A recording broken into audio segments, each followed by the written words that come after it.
On the 4th of October 1957, the doors of a hangar in Moulton, Ontario opened, and Canada showed the world what it was capable of. The Avro CF-105 Arrow was, by every credible technical assessment, the most advanced interceptor aircraft in the world. It exceeded Mach 2, it could reach 60,000 feet, and its avionics were a generation ahead of anything flying. Canada had built it, entirely, with Canadian engineers, Canadian workers, and Canadian ingenuity. 16 months later, every arrow was destroyed. Every blueprint shredded, every jig and tool scrapped, and every piece of what Canada had built gone. This is a story of how that happened and why it still matters. The CF-105 Arrow grew from a requirement issued by the Royal Canadian Air Force in 1953. Canada's northern geography made it uniquely vulnerable to Soviet bomber attack. The Great Circle route from the Soviet Union to American cities passed directly over Canadian territory.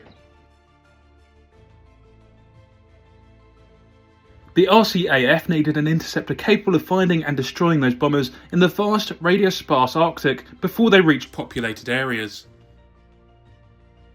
The specification was demanding to the point of being, by any reasonable assessment, impossible. The new aircraft had to exceed Mach 2, it had to operate at altitudes above 50,000 feet, it had to carry a sophisticated weapon system capable of engaging multiple targets in all weather conditions, it had to have a range sufficient to cover Canada's enormous northern frontier, and it had to be in service by the early 1960s.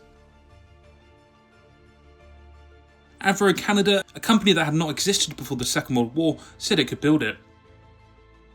The Canadian government said build it, and what emerged after 5 years of engineering that pushed the limits of what was known about high-speed flight was the Arrow. The Arrow first flew on the 25th of March 1958. Test pilot Jan Zurikowski, a legendary Polish-born aviator who had made his reputation in the RAF, took off at Moulton Runway and climbed away into a grey Ontario sky.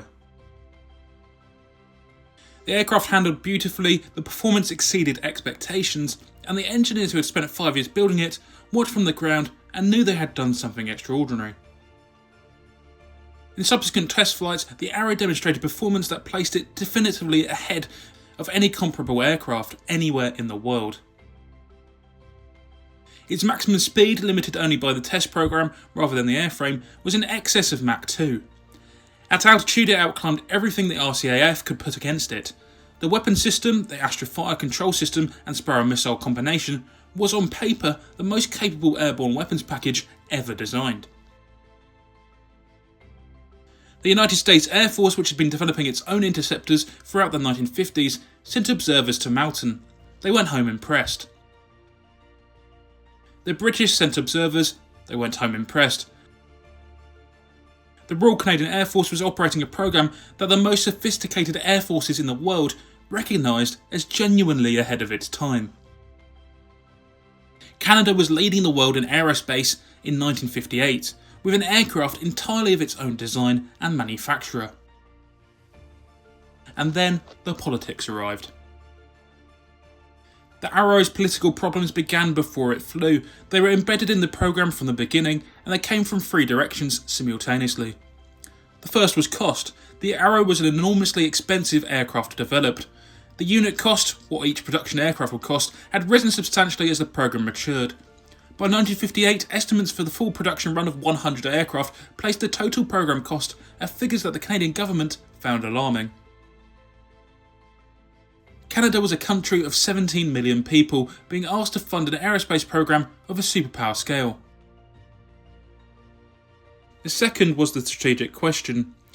Throughout the late 1950s, a debate was taking place in defence circles on both sides of the Atlantic about whether the era of the manned interceptor was over.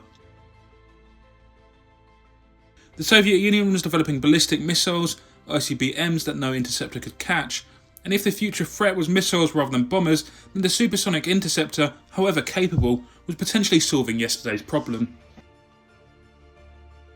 This argument was made most forcefully by the United States. American officials, in conversations with their Canadian counterparts, expressed scepticism about the Arrow's strategic rationale. The Americans had an alternative to offer: the bomb arc surface-to-air missile, which they would provide to Canada at substantially lower costs than maintaining a domestic interceptor program. Canada could buy American missiles instead of building Canadian aircraft. The third pressure was the most consequential and the least discussed: the relationship between Canada and the United States and the emerging integrated North American air defence structure. Canada was a founding member of NORAD, which was established in 1958. The program meant that the Canadian airspace and American airspace were, for defence purposes, a single integrated system, commanded ultimately from Colorado Springs. Within that system, there were those in Washington who had a preference for standardisation. For Canadian aircraft to use American weapon system, American avionics, American doctrine. The Arrow, with its Canadian weapon system, Canadian engines in development, and Canadian everything, was, from a certain American perspective, a complication. A reminder that Canada had its own aerospace industry and intended to use it. Whether American pressure on the Canadian government to cancel the Arrow was explicit or merely implicit has been debated by historians for 60 years.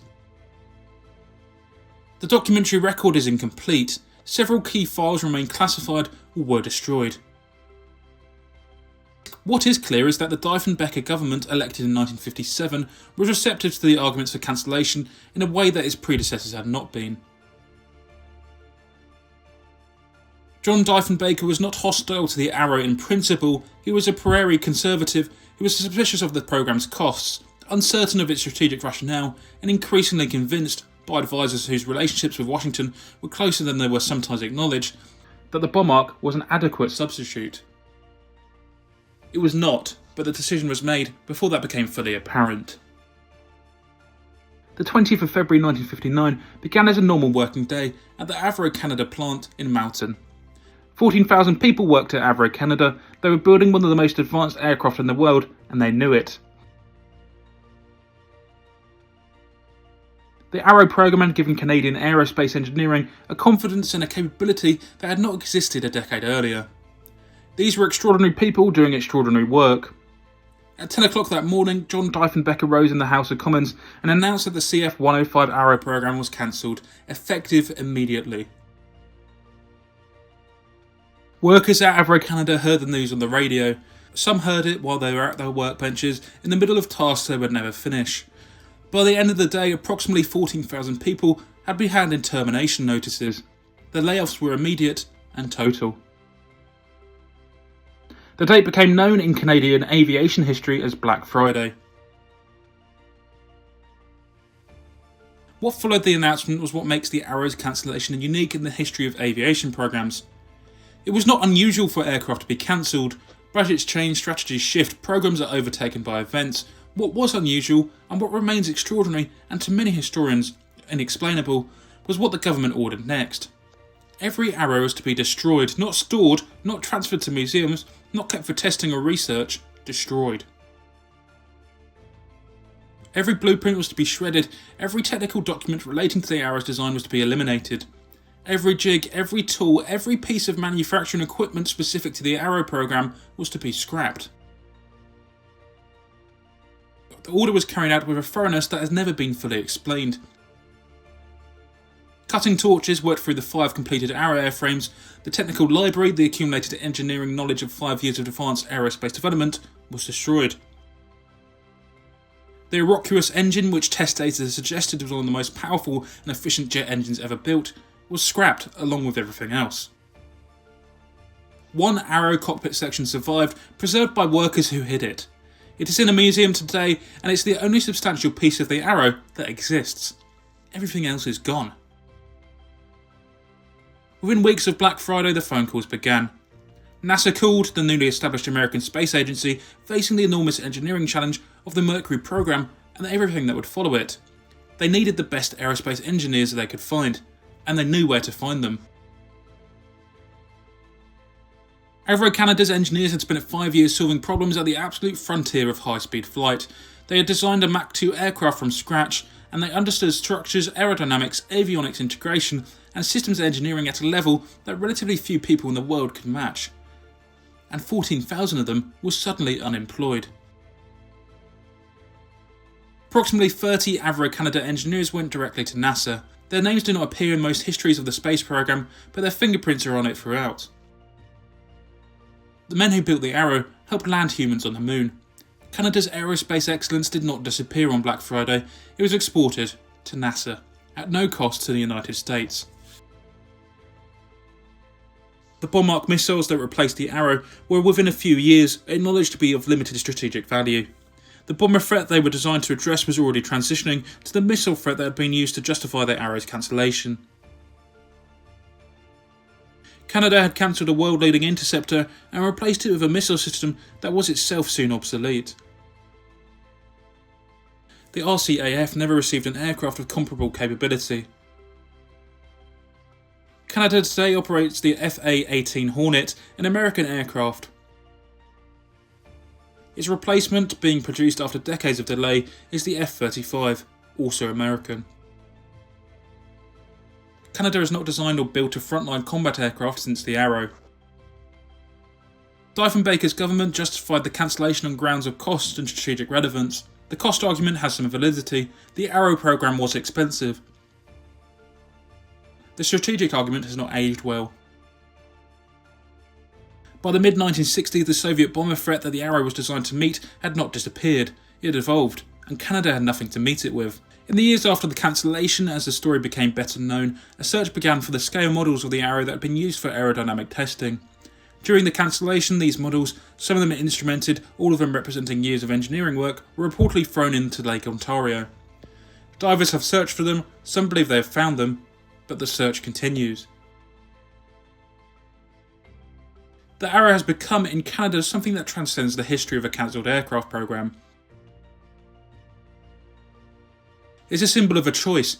The choice not to pay the cost of being a genuinely independent aerospace power. The choice to accept American equipment and American strategic direction, rather than maintain the industrial and engineering capacity to make Canadian decisions. Whether that choice was right is a question that Canadian historians, defence analysts, and ordinary Canadians have been debating for 65 years. The program was expensive, the strategic environment was uncertain, and the pressure on the Diefenbaker government were real. But the deliberateness of the destruction, the shredding of the blueprints, the scrapping of the tools, the torching of the aircraft goes beyond cancellation. It looks, from 65 years away, like an attempt to ensure that the decision could never be reversed, that whatever future government might wish to retrieve the program would have nothing to revive it from. It worked, and Canada has never built another fighter aircraft.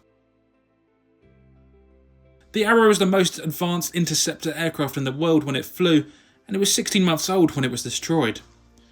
The engineers who built it spent the rest of their careers building other countries' space programs.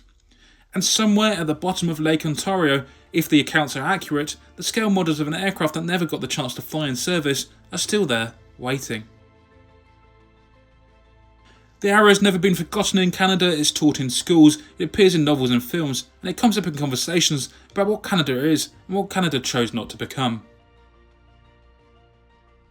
If you are Canadian and you're watching this, you probably already know this story. Drop a comment with what it means to you. The conversation in the comments of this channel is always worth reading.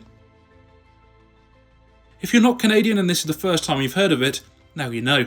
And you understand why 65 years later, people are still angry. Make sure to subscribe, and if you've not seen the rest of the Tally Zero series, links in the description.